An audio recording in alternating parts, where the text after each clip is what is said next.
Hello, સાંભળો, હું નીકળું છું બ્યુટી પાર્લર. કરું આ બ્યુટી પાર્લર તો પોતાના જ પૈસે પોતાને જ મુરખ બનાવવાનું. શું બોલો છો? કાં જઈ આય ત્યાંથી પછી છે ને મંદિર જઈશ. દર્શન કરવા? ના, ચંપલ જૂના થઈ ગયા છે ને તો ત્યાં બદલવા. કેમ આડા જવાબ આપે છે? તો મંદિર દર્શન કરવા જ જાય ને માણસ.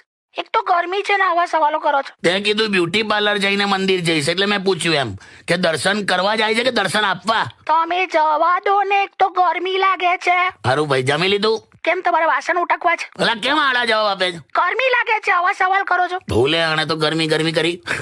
અંબાલાલે કહ્યું છે હવે ફરી વાવાઝોડું આવશે હમણાં આજકાલમાં.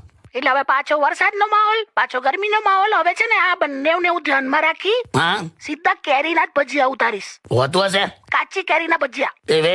હા. ચાલ હવે મોક ડ્રીલ ચાલુ થઈ ગયું. હે, ચૂપ રે. હા, એટલે 2-3 કલાક મોક ડ્રીલ ચાલશે. હા તો